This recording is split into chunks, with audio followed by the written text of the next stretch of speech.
Good afternoon, everybody. It is an absolute pleasure to have Rune Rasmussen with us this afternoon. Rune is a historian of religions with a special interest and study focus on Afro-Atlantic and Nordic religions. He has authored the Nordic Animist Calendar 2020-2021, and he has authored the book, The Nordic Animist Year. He also has ongoing projects around Nordic Animism. These are traditions that engage the gods and spirits of nature and landscape, characteristic of the Northern Europe, which offer a new environmentalist way of engaging and acting by focusing on traditional animist knowledge and its relationship with concepts crucial to everyday life, such as ecology and sustainability. So I am going to hand you over to Rune and let him give you a talk. And if you would like to put your questions into the chat, I will ask them when he's finished. Enjoy. Over to you, Rune. Thank you very much, Louisa. Let me just start by apologizing for my voice here. I'm a little bit rusty. Yes, let me just plunge in here. I'm a historian of religion, and I'm working on looking at Euro-descendant religion as a history in which animist knowledge has been rejected, sort of inspired by indigenous knowledge scholarship, and seeing sort of animist relating with the world that has been there, and to some cases still is there among Euro descendants, white people, right? And the thing is that animism or animist relating with the world, it tends to be in a kind of a conflict with that sort of big amorphous thing that we call modernity, because the modern perception of reality tends to tear apart or segment an inner human space where there is like culture and ideology and meanings and cherubs playing harps and that kind of thing, and then an exterior dead world that's there for us to exploit and consume and eradicate and all that stuff. So part of the point is that an animist way of relating to the world might sort of heal the ailment of our world, because we have in the process of destroying the world. Right, so I'm sort of working on this as a scholar and trying to communicate in different ways and in public space and having platforms online and stuff like this. I've also arranged this kind of recurring ceremonial event based on these animist reading of Nordic cultural history. Yeah, so I've also recently I've started to look specifically at totemism, because totem is a word that comes from the American Anishinaabe language, totem, but today in English it's universally used. I've met people in Africa, Australia, who use the English word totem for exactly those kinds of kinship relations that bind humans together with other cohabitants of the land. And that kind of tie is obviously an important thing, and it's a very relevant place to start if you want to recreate animist connectedness between Euro descendants and the lands that we live in. So, and looking at it, I actually found quite a lot of sort of totemic material in North European cultural history. For instance, it sort of seemed to be lurking behind specific symbols, actually, of social groups here in southern Scandinavia, where I'm from myself. Right. So, and here I'm looking specifically at the raven, because the raven is very typically and characteristic totem animal in the areas of the world where there are ravens, particularly in the cultures along the North American Pacific coast. And there are many cultures actually all around the circumpolar part of the globe where you find this raven as a really important figure. And my sort of analytic suggestion is to see the North European, the Nordic Raven motif as part of this circumpolar motif, where basically Raven is an ancestor, a trickster, a shaman, and a creator. Among Native Americans, he's sometimes anthropomorph, he has human shape, but turns bird when he puts on his mask. These Native Americans on the Pacific coast, they also enact this mystery of human totem entanglement by having these transformation masks, like this one here, that can open, and then there's a human face inside. So this is a totemic motif, the human inner nature of Raven, the Raven nature of a human clan, but also the human nature of Raven as the ancestor to specific groups of humans, right? So if we look at the Nordic Raven motif, then it has quite perhaps even surprisingly similar cocktail of motifs. You have this idea that there is a raven god. The god Odin is sometimes called the raven god. It's a name for Odin. And he is exactly an ancestor, trickster, shaman, and creator. He's mostly anthropomorph, but he's also known as the mask bearer, Grimnir. And he can turn into bird shape, it seems, ravens embodying his mind. So there are these raven fibulae found from the pre-Christian period, where the totemic human inner nature of Raven is expressed, exactly like these masks that you find on the American Pacific coast. So and during the Viking Age, there are like sagas or chronicles that talk about Scandinavians using this raven flag or standard, a banner.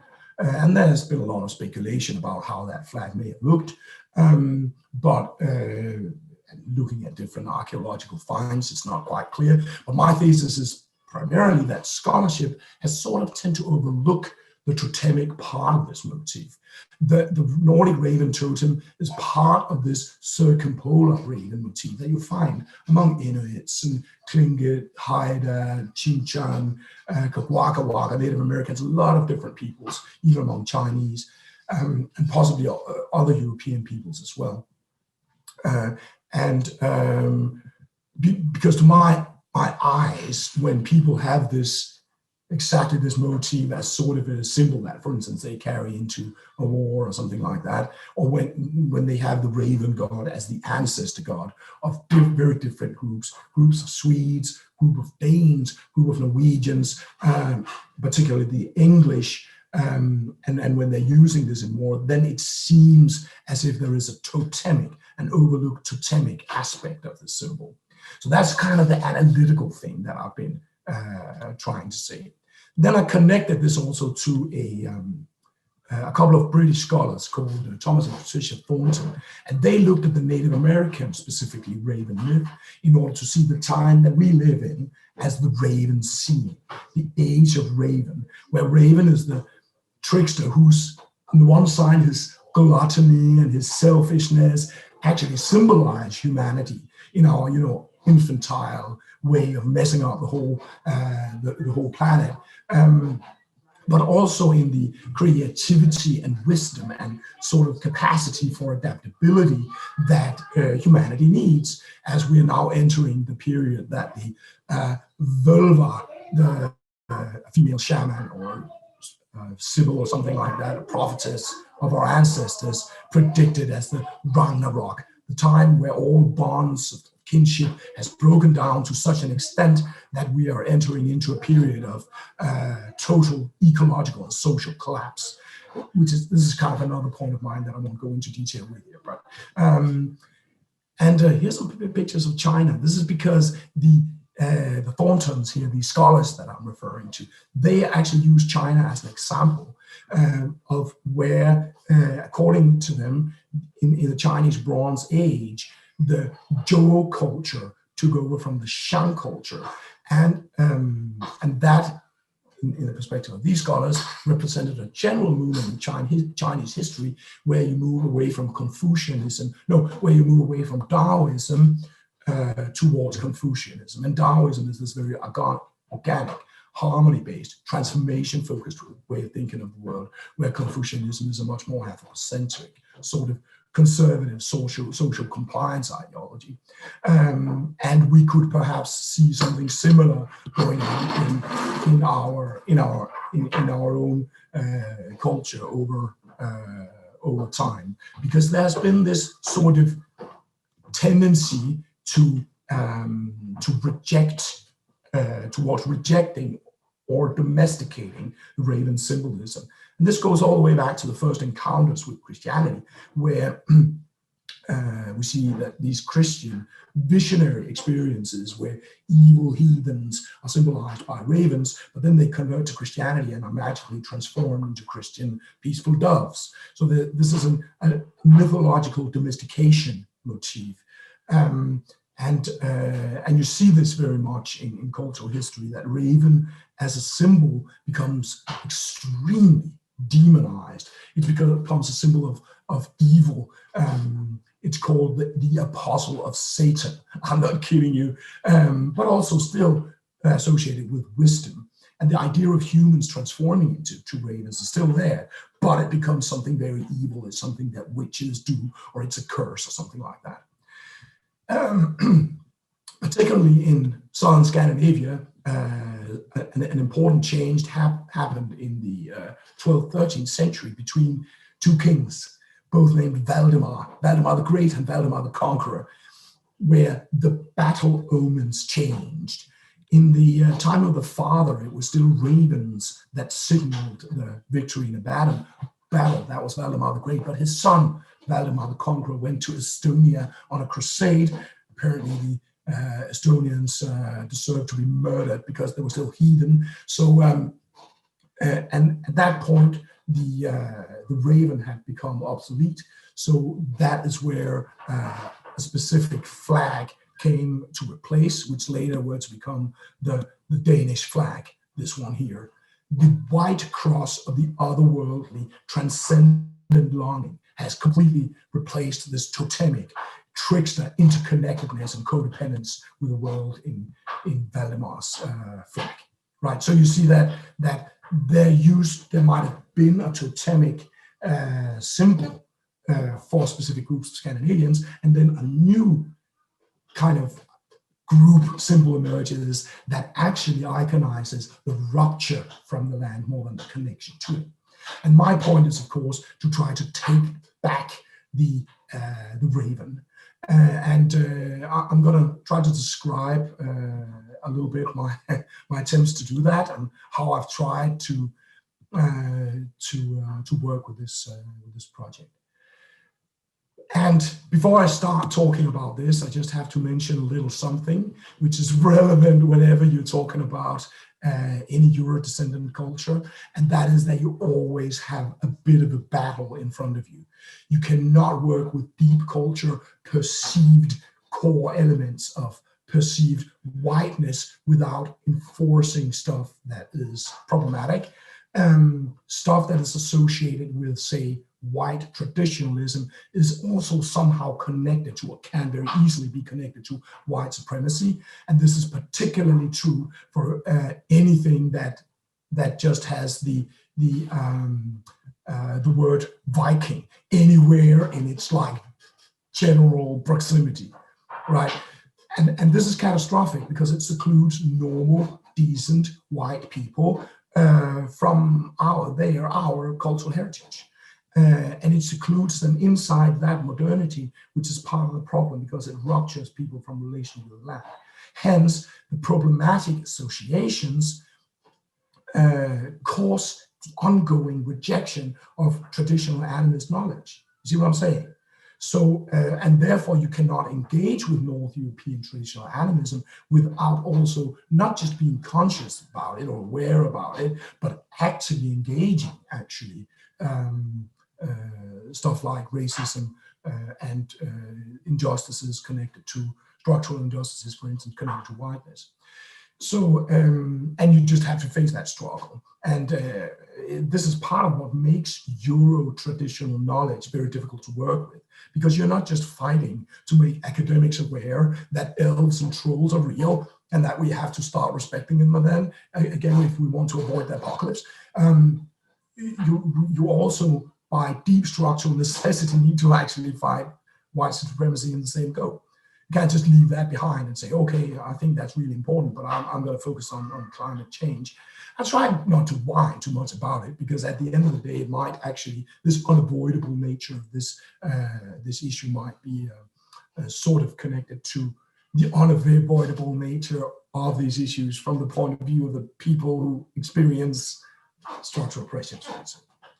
So, yes, and some symbols have already been lost. The swastika is a piece of Nordic traditional history, traditional animism, and I think it has been irrevocably soiled, taken from us. Perhaps Hindus can use it, but North Europeans can't. And I don't think it matters trying to struggle, you can't. If you go to Germany, for instance, I've heard that you have even trouble using stuff like runes, because they are, Nazis also use those symbols. And the Raven flag, it has not been taken, but bad guys have been paying a little bit too much attention to it somehow. They're taking a little bit of a liking to it, but it hasn't fallen. It hasn't been associated with these positions. So I decided that this potential for an eco-totemic kinship that I see in this symbol is so important that I will raise a battle line here and basically go out and say, this is what the symbol means. It is exactly, in fact, the opposite. It is trans-ethnic symbol of kinship with other. It is not some identitarian self-cultist hula-boola about pretty white girls in cornfields representing whiteness or something like that. And just to illustrate how I'm thinking about this, I'll refer to a speaker at a paganist conference that I attended in January.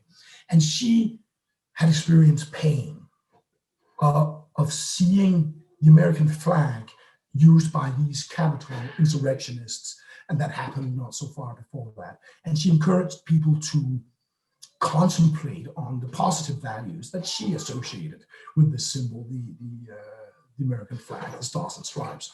She wanted to take that symbol back from what she perceived as negative positions to what she perceived as positive positions, right? But here's the thing. I remember listening to it and I was thinking, I'm not sure that's going to really work. Contemplating I mean, I'm a hippie, I'm contemplating a lot of things all the time. I'm not seeing the world change a whole lot. But of course, this is a kind of a different discussion about how magic works and stuff like that. But my personal understanding, what really works is exactly what the organizers of the Biden presidential inauguration did with this flag, because they must have felt exactly the same pain as this presenter. They wanted to own back the stars and stripes, and then they just had incredible resources, so they created a field of 200,000 flags, American flags, at that inauguration ceremony. And I think that is an incredibly effective way of charging a symbol with something that you want to charge it with. The enormous physical presence of that symbol embodying a specific perception or specific value system, that is a very, very powerful thing. And fortunately, I don't have limited resources and a president and the hopes of the whole nation and so on. I'm working slightly more from a slightly more grassroots perspective on this. And I'm just going to describe a little bit.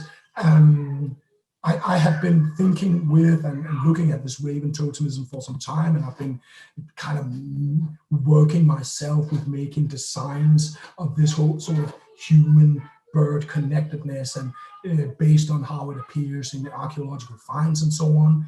And then I liaised with good people actually all over the planet, more or less, because I wanted the symbol and my interpretation of it to sort of come with a bang. Ideally like the Biden inauguration, like 200 flags going up at one point. I didn't quite manage to get there, but that was sort of my idea.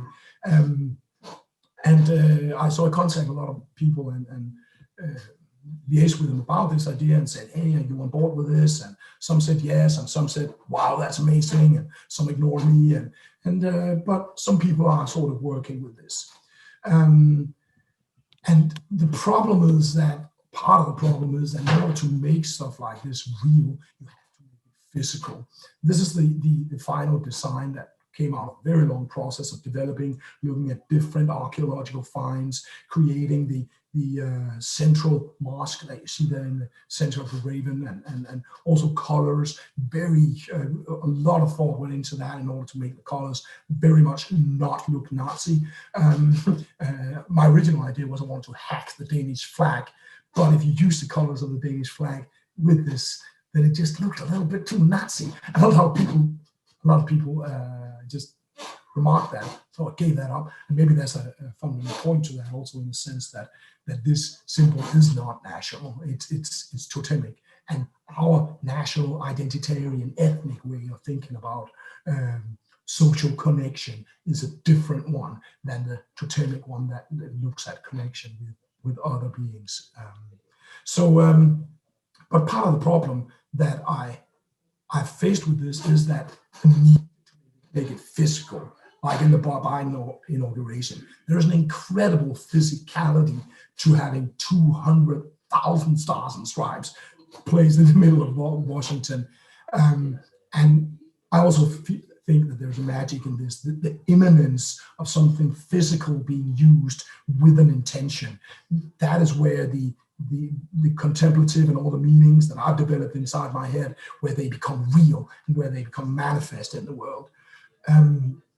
So I decided to try to sell it, produce it and sell it. That's the only way I knew of, which of course involves its whole own kind of complex of problems. I need to have a business model, and I need to I don't know, sell stuff and also hopefully make a little bit of money on it so I can actually survive while I'm doing it. And that all that stuff is a little bit of troublesome. The symbol has been launched about a week ago, and I just a couple of hours ago I got the first message from a guy who had it tattooed, meaning that it's already in the process of becoming popular culture. Yes, so all this and trademarking and all this stuff is troublesome. While I obviously also just want to manifest the idea of kinship. Kinship with the living world, kinship between humans and other than humans, with a traditional Eurocentric, Eurodescendant symbolism. Yes, and my strategy has been to contact all these people, and for instance, contacted a lot of people drawn to Nordic polytheist religions, heathens, but also activists. I really want activists to start using this, eco-activists, because a lot of eco-activists today are directed towards stuff like indigenous knowledge, and for insane reasons that don't really combine inside my head. I think I'm one of the only scholars who are actually working on what might be termed European tradition, European indigenous knowledge. I don't call it indigenous knowledge for political reasons, but that's another. Let's call it traditional knowledge. So this means that Extinction Rebellion activists, allies to indigenous groups who are working against the Pipeline 3 or the Unistoten pipeline, all these things. For these people, it could be a way for them to say, we stand with you, and in a way of brotherhood with something that also comes from our heritage. So I actually managed. I presented the idea to some Extinction Rebellion activists in Denmark, and they also actually already used the flag in an activist, what do you call it, sit down where they at the Danish government, which I personally find a little bit symbolically powerful. That's a seat of power. But I would like this to happen more. That's the bottom image that you see there. I've also given the flag to different people, partly as a show of respect. The man that you see on top there is a very well-known musician who actually made a album recently called Kvidraven, or White Raven, because White Raven is his personal protective spirit. And I had contact with him a little bit. He made me aware of Native American prophecies, specifically of the White Raven. So I felt that he had contributed somehow to the whole development of the thing. So I sent him a flag as a present. He then took a picture and put it on his Instagram, which then means that a lot of people see it. It gets a lot of validation.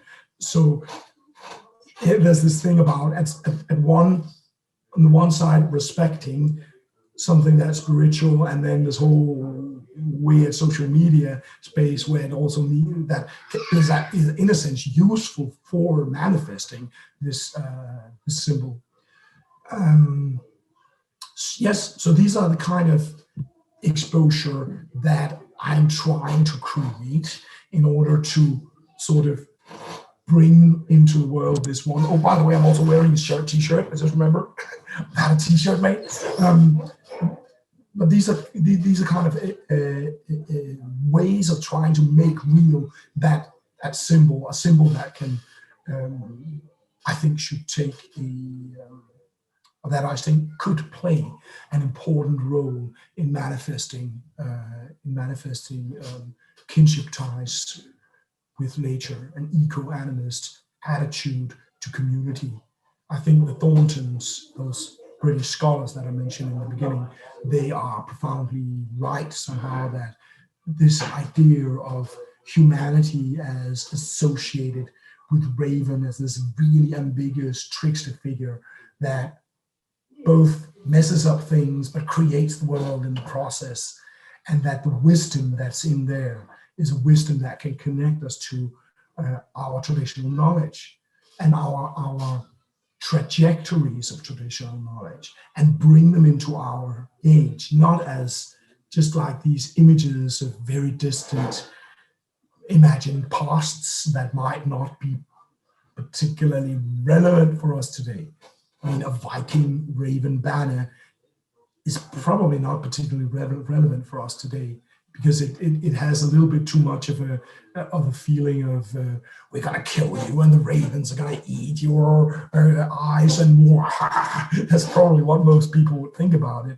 But the totemic layers are there so much in this Nordic raven symbolism, and if you look into it a little bit with a sympathetic scholarly eye, then it is that you find these sorts of that's my father that you see behind me here.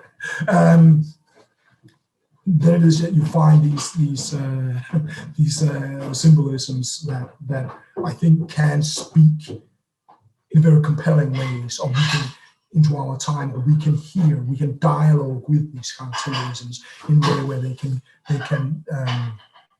disclose very compelling voices. And as I have been working with this stuff, I also discovered new things. For instance, a woman wrote me and said, "Are you aware of this prophecy of the White Raven that is documented from the U-Peak I think in Alaska? It's a Native American prophecy. The idea that when the White Raven returns, then humanity, a new kind of spirituality will awaken in humanity, a kind of spirituality that will relink us with the world." She then made me aware of an astonishingly similar prophetic description of the White Raven from Northern Europe, a ballad that starts with a man being banished from the land because he has murdered his brother. He has ruptured kinship and he's sent away. And then the ballad asks, This is a medieval ballad. It asks, when can he return to the land? And it answers, when, and then when a lot of things happen. And all these things are inversions of standard reality that symbolize an other world. And this other world of the other than human has to get close in order for the rupture to be healed. And one of these signs is that we see white raven. So I launched this whole thing by making, first I wrote down a popularized version of the scholarly analysis of this. I put it online. I made a video where I spoke about the scholar, also popularized the scholarly perspective of this. Then I made a video that sort of turned it a little bit more to the activist side, like this is what we should do now. We should listen to the voice of Raven as we enter the time of Ragnarok. And I put these online, and they gained, I think, quite a lot of traction. And for instance, the man that I spoke about before, the Norwegian lead singer of a band called Rune, he shared all that stuff. So it got a little bit of attention, or significant attention. So all this is obviously attempts to manifest one symbol, and through manifesting and making real, making also material of that one symbol, to create a channel for a specific perspective, both on what it means to be Euro-descendant, what it means to be white, but also what it means to build community in an age of ruptured relation, or rebuild community in an age of ruptured relation. I think that's more or less what I have to say. Are there any questions? There are a few. Thank you very much, Rune. That was a very interesting conversation. I mean, not really conversation, sorry, speech. So there's a few questions that sort of seem to overlap a little bit. I'm going to try and see if I can unravel them.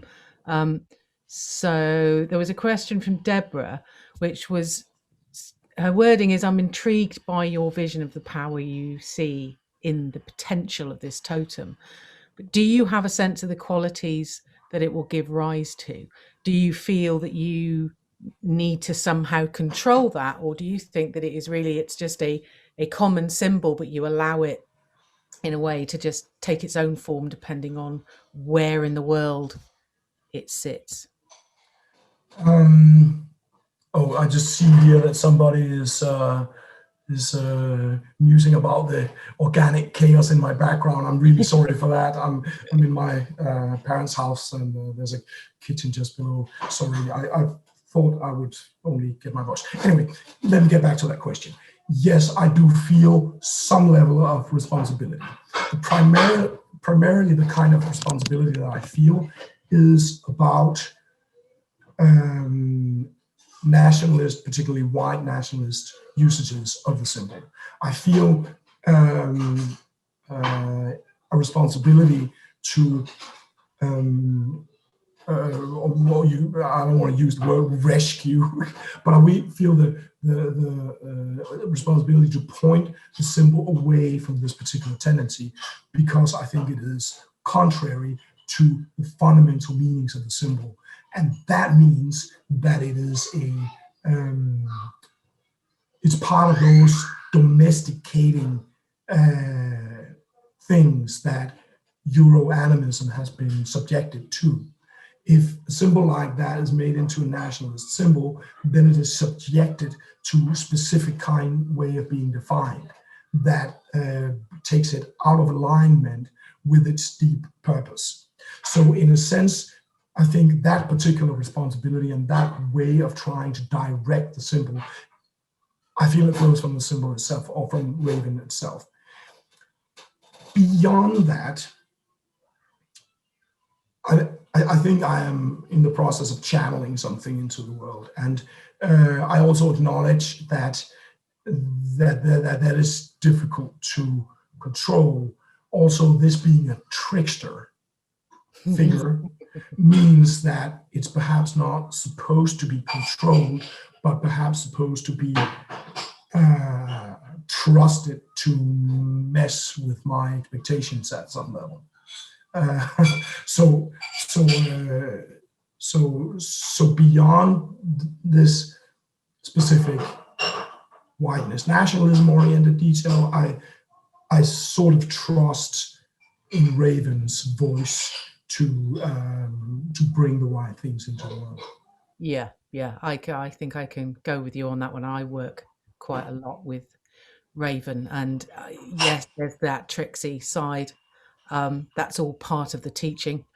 But there is also this very magical quality to Raven, and I think that's something that is there everywhere in the world. There is there's a common thread in Raven.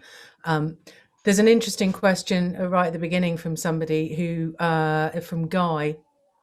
It says, do you think that there is an equivalence or a similarity between the North's Raven and the South's Condor? You know, if we were listening to Itzhak earlier about that sort of the condor needing to come up again in order to balance the eagle, if you like, do you think that the Raven fulfills a similar?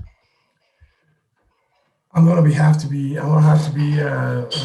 completely honest and say that I didn't get all the seemingly extremely interesting presentation before, because I was involved in the organic chaos in my background. I have three children, but so if you could just sum up in two sentences. So the condor is sort of more the South American, and it is that more feminine, more community-based, more earth-centered, more heart-centered, whereas the eagle is more the predator, the enforcer, the controller, if you like, which has had rule over the Northern Hemisphere for quite a lot. If you think, if we're looking again, symbolism, not only is it part of the North American symbolism, but it was also part of the Reich's symbol, and you can see it actually mirrored in quite a few cultures, taken on in that form. So I think that's basically the link there, that sort of masculine, feminine, or more heart-centered to more authoritarian opposition. Awesome question. I actually thought a little bit about the relation between Raven and Condor, and I thought about the gender charge of Raven, and I think he's mostly seen as masculine, but I'm not. That's definitely not final. If you look at a figure such as Odin, then he is mainly masculine, yet also gender ambiguous. However, I think the main point that I would make in this comparison, Raven Condor in relation to eagle, is that eagles also occur in North European history, and they occur in some sort of parallelism or something like that with ravens, but eagles exactly become these huge kind of cresty state symbols of royal power and so on, where Raven is very strongly rejected as this symbol of other. Now, I think that this rejection rests partly on one particular trait that ravens and condors, I think, if I understand condors correctly, share, and that is that they are scavengers. They eat carrion. If I understand correctly, if I'm saying something wrong about condors here. But the eating carrion is a very, very powerful symbol of the transgression between this world and the next. Therefore, it is a linking between this world and the next. Being the idea of the raven being white, but in both Native American and in fact in Abrahamic, Christian and Muslim symbolisms, The raven is originally white, but then turns black when it transgresses something in the process of creating the world.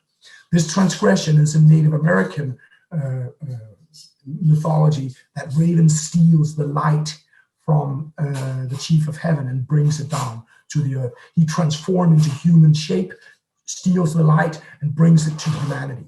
I think it's an incredibly deep and incredibly transformational mysticism that these Americans have. I really love that shit.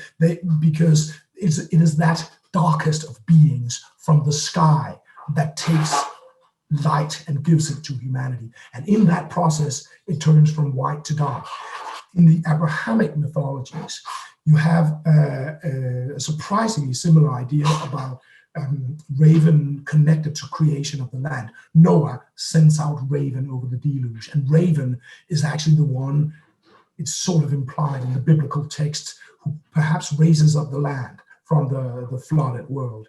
And in specific Abrahamic tradition, he turns black because he eats carrion. He eats dead animals, and he's punished for that. Because in Judaic tradition, eating a dead animal is a very, very strong transgression. It's a very strong break on Judaic law. So this being associated with the sky, perhaps with God, which was perhaps originally white, turns black in a transgression by taking in something that is transforming into earth. It's a creative process. Now, all these symbolisms are mediator symbolisms. These are trickster symbolisms connected with creation, connected with transgression, connected with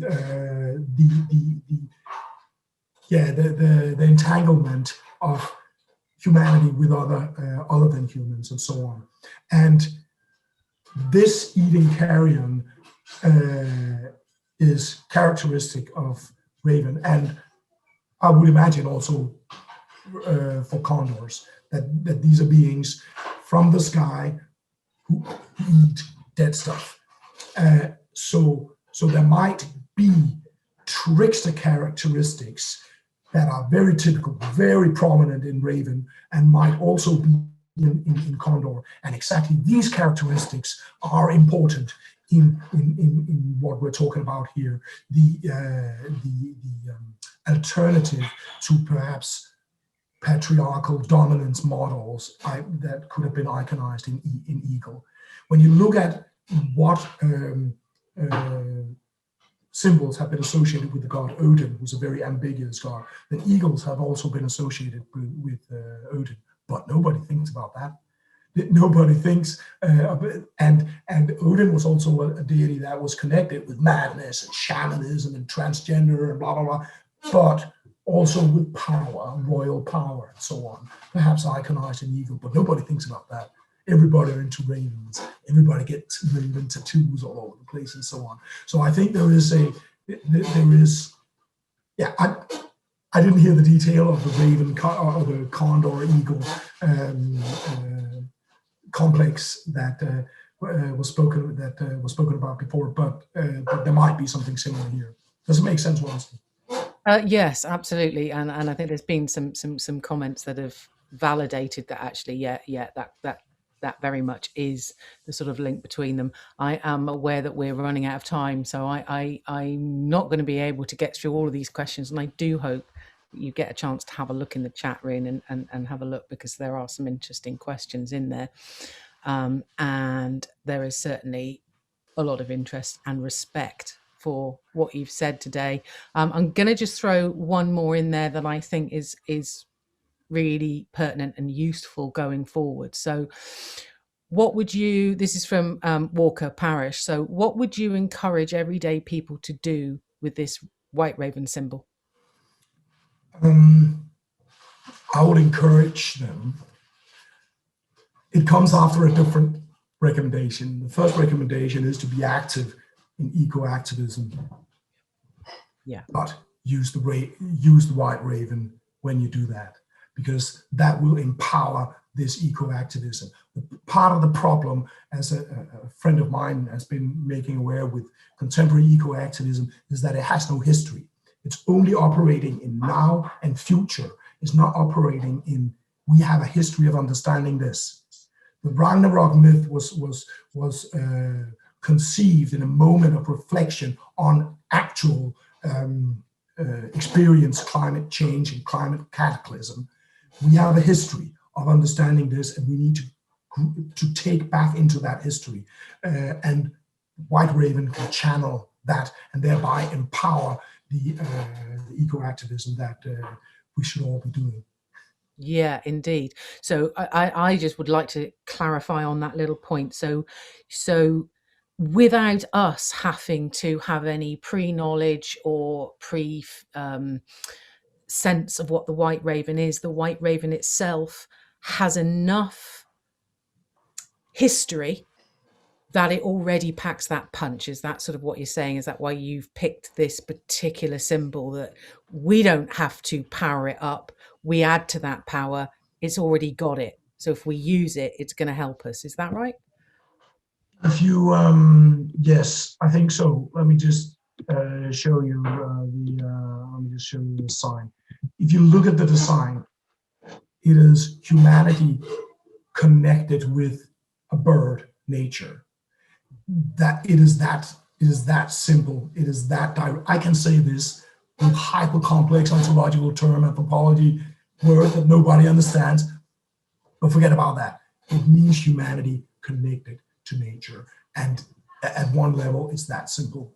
Yeah, beautiful. Lovely. Thank you so much, Rune. And it was great actually having the background noise. It's very grounding, very real. Nice to have the whole family in the home brought into the meeting. But on behalf of everybody, thank you very much. That was a fantastic talk. And I'm looking forward to getting my Raven flag, which is going to happen soon, because I'm definitely a Raven. Thank you. Thank you so much for inviting me. It was super awesome to be here.